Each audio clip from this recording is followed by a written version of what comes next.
Hello? Right. That worked. Yes. Just checking a bit the technical. Okay, so message to the speakers, don't go like this. You can keep a safe distance from the mic, okay? It won't. So welcome everybody, welcome, bienvenue. I'll leave it to Luc Hamé to introduce and welcome you on behalf of Educate. I just want to give you some practical information.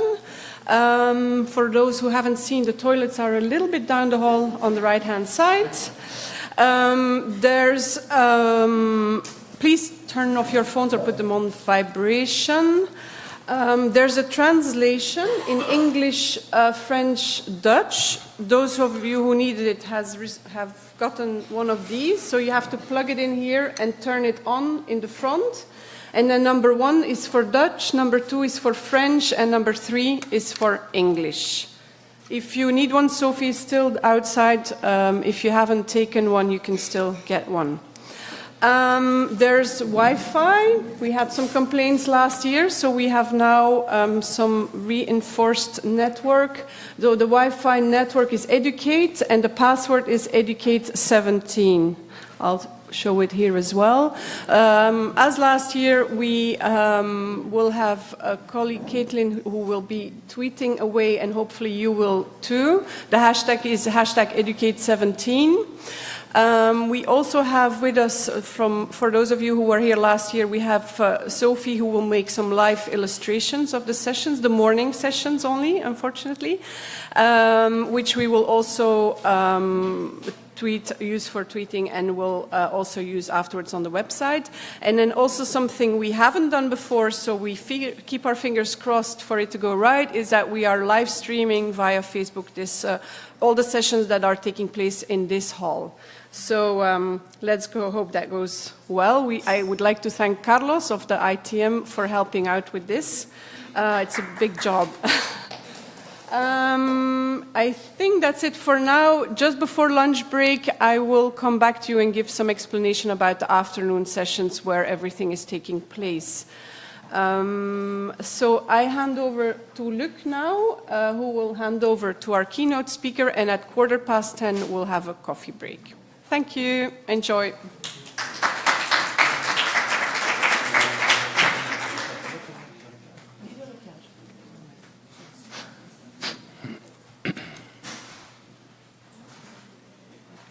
Bien, merci Marthe. Donc bonjour à toutes et à tous. Au nom de Monsieur Stéphane Plumat, directeur de l'APF, exceptionnellement indisponible ce matin, et de l'ensemble des membres de la plateforme Educate, je vous remercie vivement pour votre présence nombreuse à notre conférence annuelle. Le taux de participation à cet événement ne faiblit pas au fil des années. Ceci illustre l'intérêt que vous portez à l'éducation dans le secteur de la coopération au développement en général et belge en particulier. Je remercie la DGD qui a une nouvelle fois marqué son soutien à Educate en accordant via les mères porteuses APF et VVOB une subvention couvrant les 5 années à venir. Je remercie également nos collègues et amis de la CTB qui nous offrent chaque année l'opportunité de tenir nos travaux dans leurs magnifiques locaux. Je remercie tout particulièrement notre formidable coordinatrice Marthe pour son implication sans faille dans l'animation de notre plateforme et l'organisation de cette conférence. Educate, ce sont aujourd'hui plus de 50 membres, individus et organisations, et 6 groupes de travail qui œuvrent en faveur du renforcement des acteurs belges dans la qualité de leurs interventions dans les pays partenaires de notre coopération. Les technologies de l'information et de la communication pour l'éducation, les TIS, et la digitalisation ont toujours constitué une préoccupation particulière pour Educate.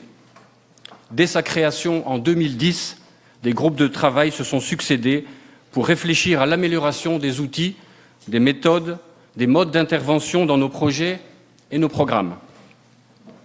L'importance de cette nouvelle révolution technologique qu'est l'Internet et l'intérêt que notre ministre accorde à la dite digitalisation au travers de la stratégie D4D à laquelle Educate a contribué, nous ont poussé à retenir cette thématique pour notre conférence 2017. Si Educate est particulièrement sensible à l'atteinte de l'objectif 4 du développement durable, visant une éducation de qualité pour toutes et tous, nos membres sont particulièrement vigilants à s'assurer que l'amélioration des services que permettent les TIC soit également accessible au plus grand nombre, et plus particulièrement aux victimes de la dite fracture numérique. Educate s'est posé plusieurs questions clés qui seront traitées au fil de cette riche journée d'échange et de réflexion. Par exemple, comment garantir l'accès de tous les enseignants aux technologies digitales? Comment les TIC peuvent-elles concrètement améliorer la qualité et l'efficacité de l'éducation des éducateurs et des responsables des systèmes éducatifs? Comment favoriser l'accès des apprenants à un monde digitalisé? En somme, comment trouver un juste équilibre entre la digitalisation des systèmes éducatifs et l'adaptation de ceux-ci à un monde digitalisé? Notre conférence sera inaugurée par une intervention de M. Jerome Morrissey, directeur exécutif du Global E-Schools and Communities Initiative des Nations Unies. S'en suivra ensuite donc un panel d'experts qui se pencheront sur la question centrale de la digitalisation en vue de l'atteinte de l'objectif 4 du développement durable. Après notre lunch, Nous nous répartirons en 3 groupes qui approfondiront les questions suivantes. L'utilisation des TIC en pédagogie, l'éthique et une éducation de qualité pour tous, et enfin les compétences transférables et l'apprentissage tout au long de la vie. La conférence sera clôturée par M. Alexandre De Croo, vice-premier ministre de la coopération au développement, de l'agenda digital, des télécommunications et des services postaux, et par Mme Julia Gillard, présidente du Conseil des directeurs du Partenariat global pour l'éducation. Je vais céder maintenant la parole à M. Jerome Morrissey, qui nous fait l'honneur d'ouvrir nos travaux. M. Morrissey est donc le directeur exécutif du Global E-Schools and Communities Initiative fondé par les Nations Unies en 2003. Ce programme vise notamment à améliorer la qualité et l'accès à l'éducation en responsabilisant notamment les communautés grâce à l'apprentissage assisté par les technologies modernes et favorisant le leadership. M. Morrissey a piloté de nombreuses initiatives dans son pays, l'Irlande, mais également en Europe et au niveau des pays de l'OCDE, visant à promouvoir le recours aux TIC dans l'enseignement. M. Morrissey s'exprimera en anglais. Des traductions simultanées sont à votre disposition, comme nous l'a dit Marthe, et l'exposé de M. Morrissey sera suivi d'une courte séance de questions-réponses avant l'intervention de notre panel d'experts. Je vous remercie.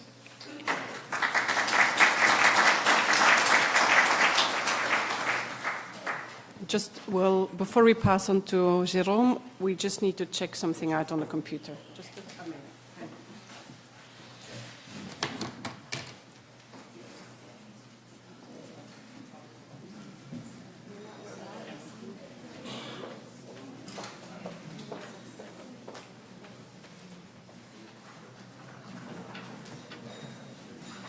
He's not receiving the PowerPoint.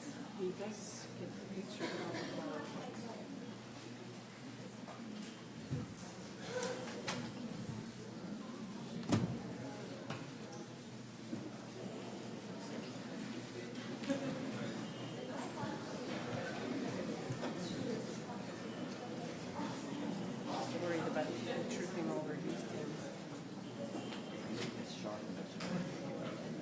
Sorry? Yeah. Don't worry. But so, yeah, maybe we'll take 25 minutes and then don't worry.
Zero keynote, yeah, that one.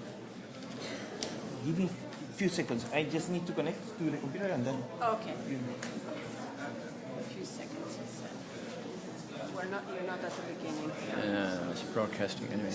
That's because is that the start? Yeah. Okay, fine. You're fine. Okay, can I start? Just let it wait till it gives a sign. I don't get that right, everything I'm saying, but I haven't even said a word yet.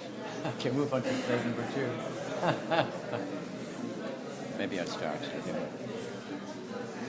I said just a few seconds, so let's see. But he can pick up the slide, you know. Yeah. They've all read it.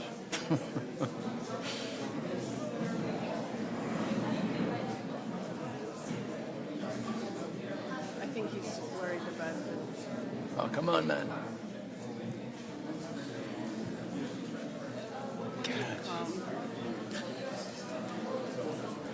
I love the way you started off with a note about the toilets. Number 1 issue. But that's what people always the important ask. thing. So. That's the important thing.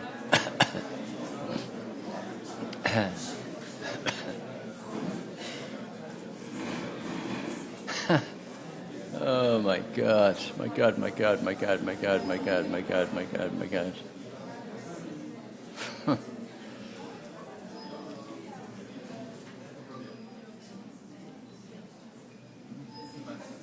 Okay, folks, I think we should start. There are some technical problems with some slight technical problems about the integrating the slide presentation with the live video feed. But I think we have to start. At this stage, this slide has been on screen for quite some time, so no doubt you've read everything that's on it. So I don't need to say anything about it, except to say that over the past 30 years, there's been so much money spent on the supposed integration of technology in education. And you can probably see the figure on the last point there. And has there been achievement? And of course, there has been very, very, very limited achievement. The only conclusive researched evidence that we have is that the integration of technology at that cost over the past 30 years throughout Europe has undoubtedly enriched the learning experience of children, and for kids who don't particularly go to school too often, they are incentivized to come in because it's a very, very rich environment. As we remain with our existing examinations system and the regurgitation of fact on the written paper, technology isn't going to increase the academic and the developmental outcomes for our young people. So we have a big problem, and that's just a backdrop which the financial ministries and the exchequers love to talk about, and that they throughout the early parts of this century objected very strongly to the amount of money that's being spent on education. But however, things have changed radically because of the availability of cheap technology, cheaper infrastructure, Wi-Fi, changes in systems in schools. So now we're really looking at the positive role and the less cost of applying technology to the teaching and learning experience. As I said, I've already dealt with this point in many, many ways. The outcome has been extremely patchy. And while the traditional examination system goes on, you're not going to get the transformation. And a lot of the emphasis over the past 30 years has been on the purchase of technology at a very high price, because that's what the commercial cost was at that stage. And a little on the pedagogical activity, the integration of technology in education. And a lot of it, I must say, a lot of this expenditure was driven as a commercial activity by the industry, who for 30 years I've been hearing them talking about the transformation of ICT. Once you buy this gear, your education system is going to be transformed. Of course, that never happened. And then suddenly, less than 10 years ago, everybody discovered that the teacher had a real role in ICT integration. And that now ICT very tardily and slowly is being integrated in initial teacher education. It has taken a long time for teacher training colleges to properly integrate ICT into the pedagogical training of new teachers.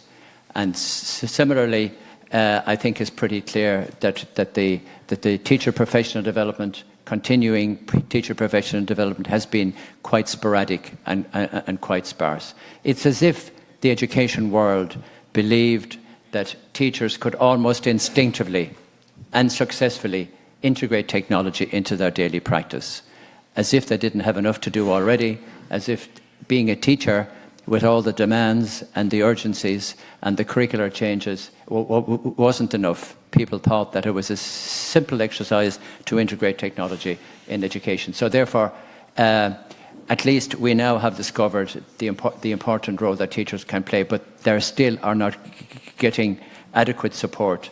And the methodology for training teachers is extremely insufficient. These are just comments about a publication that I will provide a reference to you in at the end of what I have to say. But the teacher now is accepted as playing a central role for the successful integration of technology in education.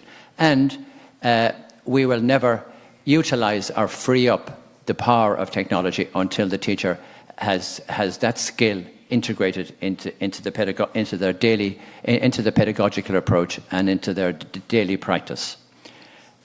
In an African context, it's not entirely an African context, but in a global perspective, in low-income countries, the status of the teacher has dropped significantly. And this is a big issue. Low pay, low self-esteem, massively high pupil-teacher ratios, some of which you, in the European context, can't even imagine. Up to 90, 100 youngsters in a classroom, in a small classroom, in an under-equipped, under-facilitated classroom, and very, very difficult. Little sense of professionalism, which we knew about probably as students, because teaching, as it dropped its status in the communities, was now not a number one choice for our young people. And you know from all the reports about education in the richer parts of this world, educational attainment is directly related to the status of teachers. If teaching is a number one choice in a country for young people who leave secondary education, you're ultimately going to get the best teachers facing the learner in the classroom. So that's an issue which has to be tackled. The status of the teacher in the community, absolutely vitally important. I don't know if any of you have read that book by Pia Obonga in 2012, Bringing Back the Teacher to the African School, and he expands on that point. And a quotation is that no country, no community can exceed the quality and the value of the teacher in that community. So there's a big issue about the professionalization. What does it mean to be a professional in a teaching context? How are we going to support our teachers how do we reclaim that territory that the teacher is not just a unique person with knowledge and information, but now knows how to guide and direct young people so that they become experts in the manipulation and the interrogation of knowledge, that they can effectively guide the acquisition of the 21st century skills that all our young people need in the future. That's the challenge to teacher training authorities for the future. The shortage of teachers is another huge issue. Even in Kenya, there are something like 15,000 teaching jobs available. So, big issues. The role of technology in this context, certainly, if it can address some of the issues that we've just spoken about, but it needs to be properly integrated. Teacher training needs to change. What does it do out on the ground? It will certainly help in terms of remote access. I think the technological infrastructure throughout the developed world is changing at a rapid pace, and mainly through wireless systems, non-cable systems. We in the West spent billions on cabling up everything, cabling up networks in schools, providing cables, fiber to the schools. All that's all bypassed. You don't have any of that in the new developed world with the changes in distribution of internet services. So that's a last mover advantage which the developed world is experiencing, and also enabling informal community-based learning, and that's an area that has to be looked at. If you've seen some of the Brookings reports, they have talked about millions learning, because the scale of the problem in literacy and numeracy is so vast that waiting for governments to have the funds and the time to build physical stone buildings, put in furniture, put in electricity, put in technology, and then maybe only accommodate a few hundred pupils is not sufficient, because while the attendance in primary education has reached up to 90% or well over 90% in some countries in the developing world, the quality of the education has dropped, and literacy and numeracy levels are rising. So we have to come up with other models for education in the world, and they have to be around community. And this is where technology plays a part. And I think access to learning, access to online content, to rich content, exploratory, explanatory content, provided you have a teacher as a guide, provided you have a teacher or an instructor who knows how to source relevant content, which will illustrate or explicate objectives in a subject area, then you can talk to the masses, in actual fact. And it can be intergenerational. You can have parents and grandparents all being taught together, as happened, by the way, in the 19th century. The first informal school systems happened in the 18th century. It was 1820 before any formal national education system happened. And it actually was in my own country. It was in Ireland. There was the Kildare Society, organised formal national system of education at that point. But before that, everything was informal. But who was the teacher? The teacher was the local cleric, primarily, who was educated, who taught in an interdisciplinary fashion, who even taught philosophy at that time, and language, and mathematics, and the sciences, and language, under hedges. In fact, they were called hedge schools. And that was the person, he was the font of knowledge, he was the bank of experience, who was providing this quality education, and had a status accordingly in that community. That's what we have to get back to a little bit through the power of technology in the developing world on a mass scale. In terms of the Education for All initiative over the last 15 years, yes, as I said, enrollments have shot up. The participation rates in schools in Africa is tremendous. It's something to be extremely proud of. Gender parity is improving. A lot of work to be done there, but it is improving. Enrollments in secondary education, low. It can never reach even 36% because the facilities aren't there. The infrastructure isn't there. A lot of work to be done in secondary education. So this is work being carried out, motivated and guided by the Millennium Development Goals.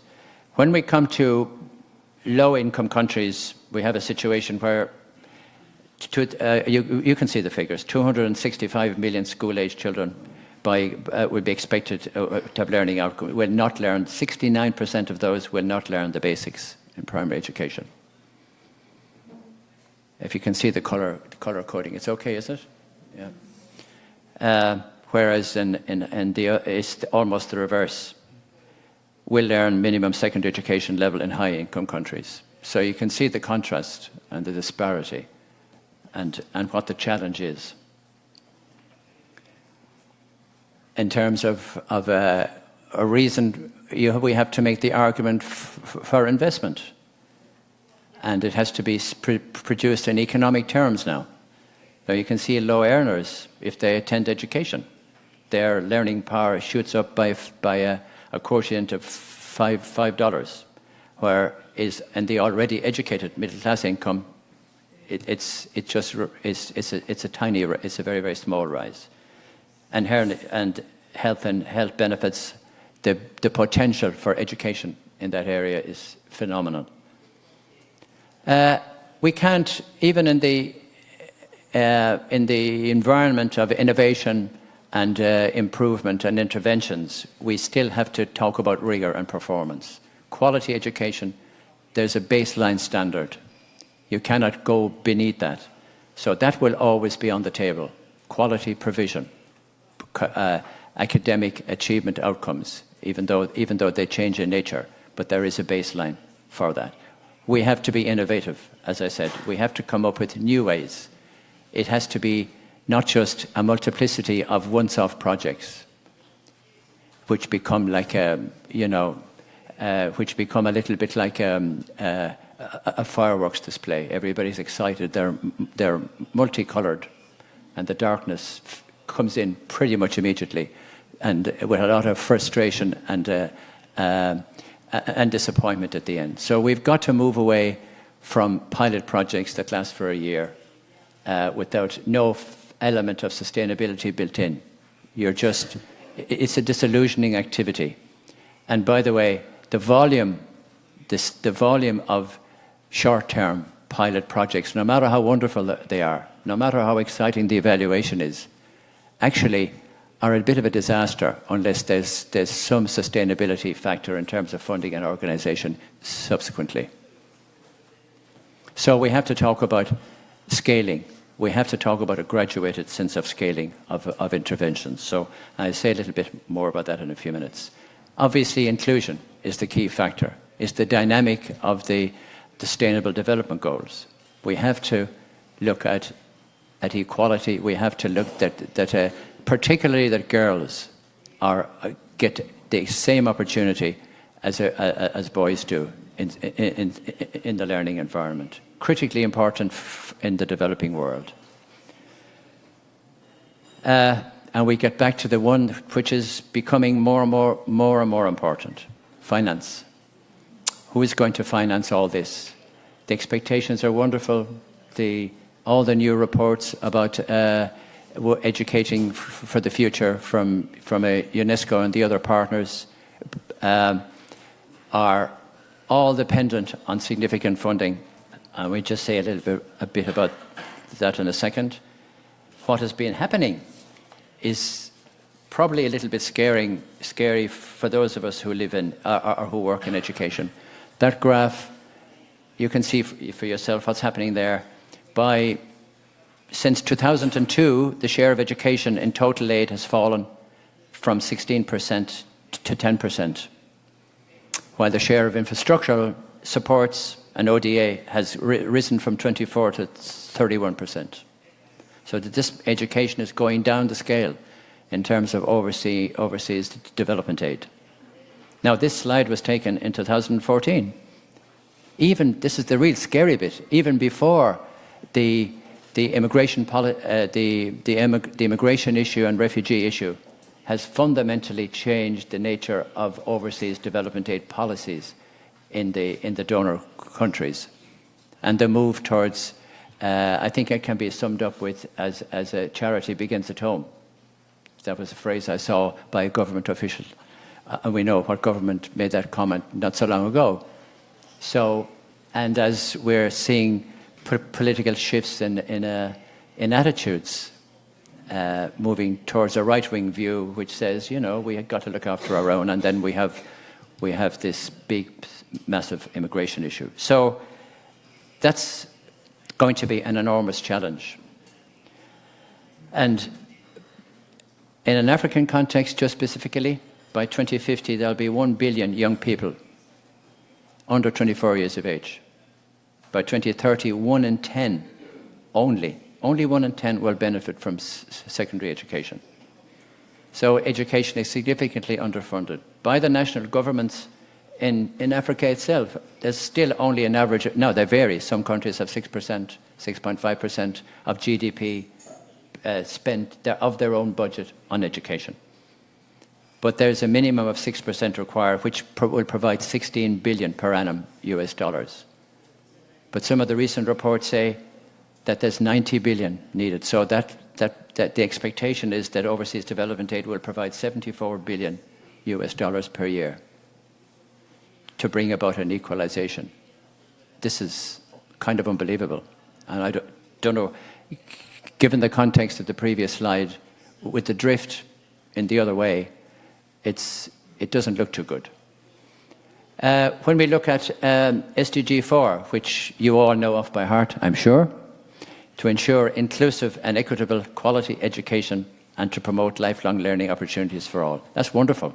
It's comprehensive, it's all-inclusive. It's a vast improvement on the MDG, which was very narrowly focused. And the other significant factor, which actually Luke mentioned when he spoke about ICT for development, education isn't just isolated in grandeur in this area.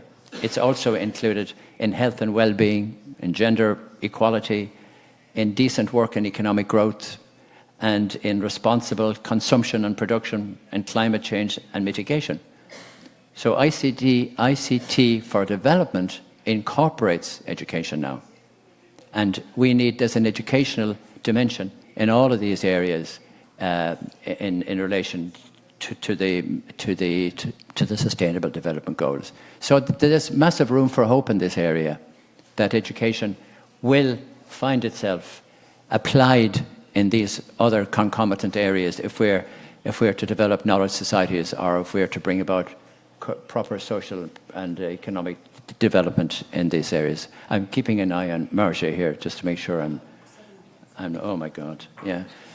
I don't know if you can see that slide very, very well, but that is happening in London.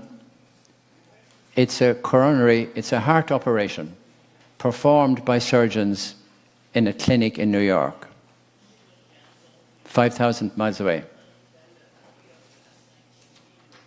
A successful operation, by the way, in case you're wondering. But let's reflect on the expertise and the skill of those surgeons. How do they do that? Technology, obviously. I mean, I'm making a technology point, but not only a technology point, right? They're up-to-date professional development on procedure, endless practice, and I want to get back to that word practice. Endless practice in this process is involved in this operation. Enormous planning, sharing of tasks, the preparation, the teamwork, the task sharing, and the post-operative, most of all, the post-operative review. They didn't all just pack up, clean up, scrub down, and go home and forget about it. The post-operative reviews and the case reviews the following day and the following week. And I'm not talking about the progress of the patient. Let's say the patient lives forever after that, and the patient is fine. But in terms of the process and procedure and the professional practice of the surgeons, it means that they follow this up on behalf of their own practice to make sure that the next time this was executed, or the next advance in that skill, would be even better. Okay? Now, I make that point, and to draw a contrast with what happens in the classroom. It's the direct opposite. Initial teacher education doesn't talk about practice. Maybe you have a couple of visits to a school. Maybe you spend a few months in a school. Maybe your supervisor from the training college will come out and see what you're doing. That's not teaching practice in the modern world. When the kinds of when in the context of allowing our young people to develop 21st century skills, it is completely inadequate and superficial. Because we're looking at a connected professional learning environment now, where we need to break the isolation of the teacher in the classroom, who closes the door, who doesn't want to share their expertise or their knowledge, because they're not coming from that environment. They don't have the self-confidence to do it. When did you last see a group of teachers talk about exactly how they teach in their classrooms? A bit like the surgeons did as regards their work. So there's no practice review. There's no discussion, subject-based discussion. I know that there are teachers who have formed subject teachers associations. That's the closest we have to that kind of activity. But it's still insufficient. The only time teachers get together is to discuss the discipline problem in the school, and to tell the parents how badly that their students are doing in behaviour in the classroom. The discussion should be around, how did I do my job better? Did I, how can I get this point across? How can I reach this learning objective in a better, more professional, more rewarding way? What are the feedback mechanisms from the students?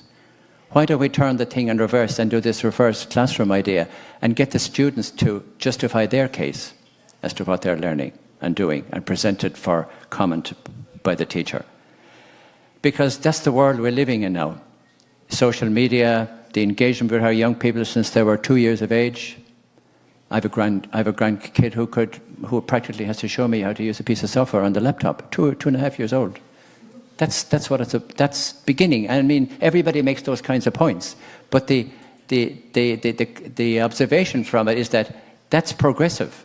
By the time they're 10, 12, 14 years of age, they really are experts in finding what they want to find, right? But we have to get them to find what they need to find, which is a slightly different thing in the context of the learning objectives within the subject areas that they have to cope with in a school context. This is where the 21st century skill comes in. You know, I don't know, any of you work in, do you know the Intel Science and Engineering Festival every year, a global event where young people come from literally all over the world to California because they have won a national prize for some project they did in science or engineering. It's a massive, massive big event. It's long preparation, long involvement. They're going to stop doing this. I think next year or the year after. Not because they can't afford it, but because they're saying it's old-fashioned. They now talk about maker workshops, and the word maker being the key word. Active, participatory, happening now. That's the mentality that our young people bring in. You know, get up in the morning, it's not Facebook, it's Snapchat and the other ones. Among 12, 13 or 14-year-olds, Facebook is passé.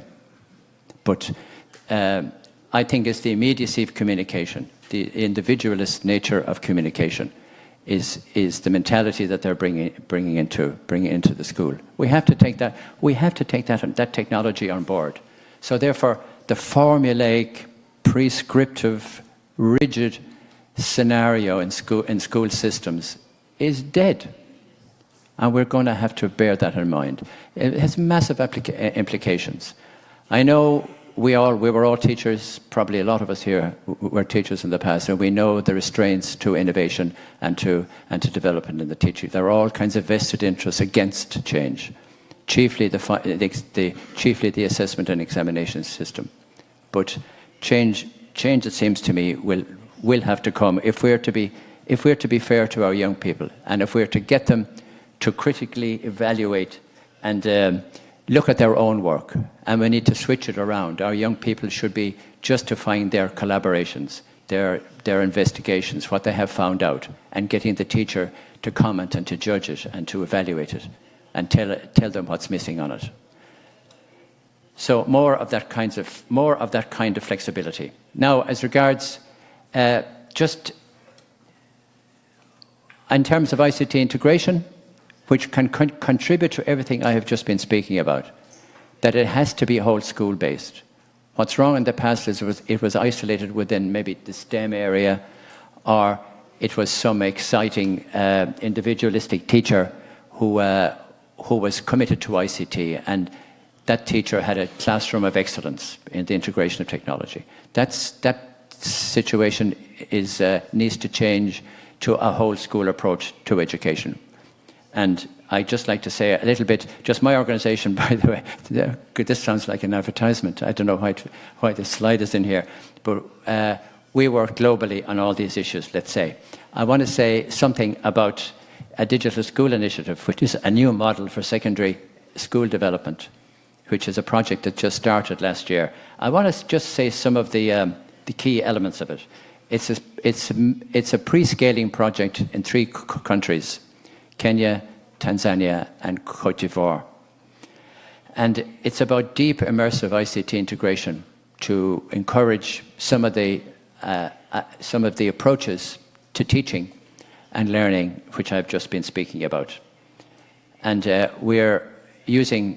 are 3 key high-level objectives, I suppose. We have developed a Digital School of Distinction initiative, which is the structural, system-wide orientation towards the integration of technology in education. We want to develop the evidence to make sure that this is institutionalized in the early stages and it becomes part of a direction with ministries, and then we're introducing it on the West Coast. The partnership approach, the building of partnerships is important. I spoke about short-term projects. Some, by the way, have the approval of ministries. Many have the approval of ministries. But when you start to do a countrywide project in any country of low income, it must be with the active participation and involvement of all areas under the control of the Ministry of Education and Science and Technology. That's absolutely crucial. Otherwise, it goes down the same death road that I spoke about for short-term projects. And the professional development is blended online and school-based, critically important. We've had this habit of taking our teachers away from their practice to give them professional development to take back to their practice.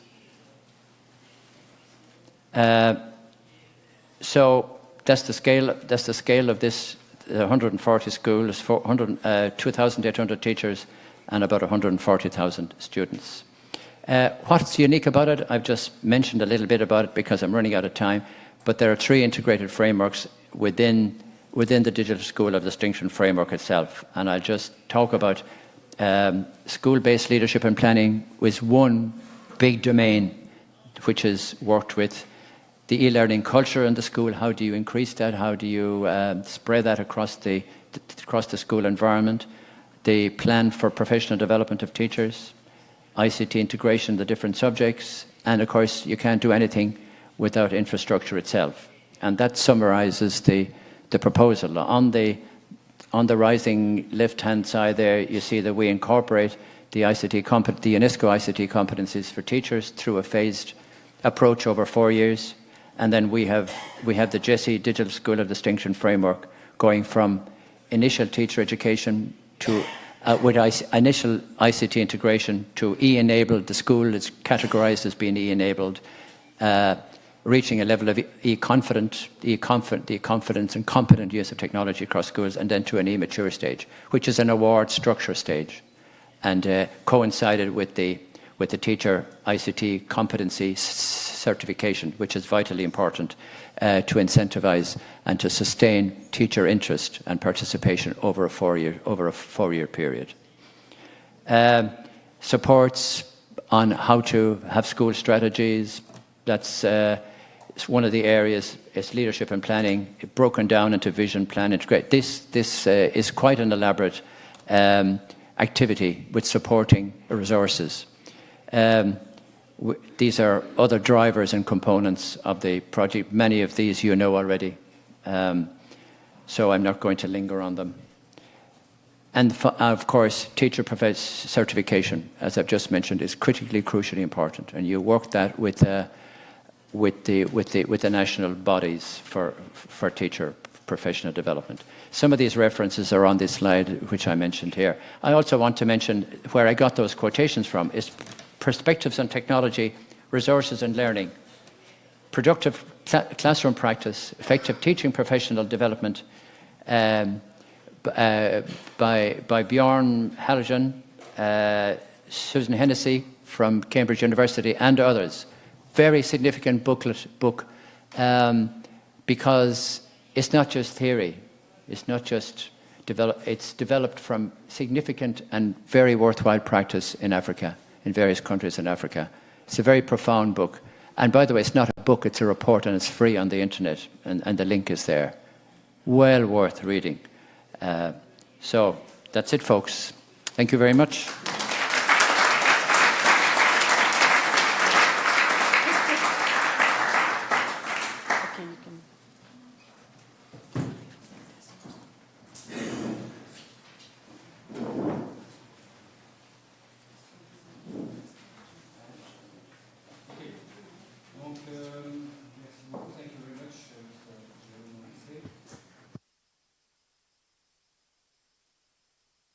Nous avons précisément quelques minutes pour, si nous voulons respecter notre agenda qui est chargé, comme vous le savez. Et donc, on vous propose un petit tour de questions. Je pense que nous aurons à peine l'occasion d'en prendre 3. Je pense qu'on va prendre 3 questions et on verra à quelle heure ça nous amène. Donc, Marc va circuler avec le micro. Donc, si quelqu'un veut intervenir, poser une question à Jérôme.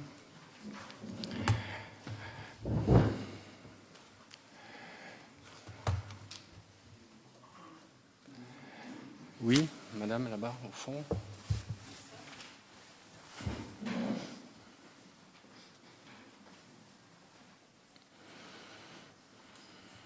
Est-ce que je peux vous demander de vous présenter brièvement et de poser votre question également de manière synthétique? Merci. Oui, tout à fait. En fait, j'ai 2 points.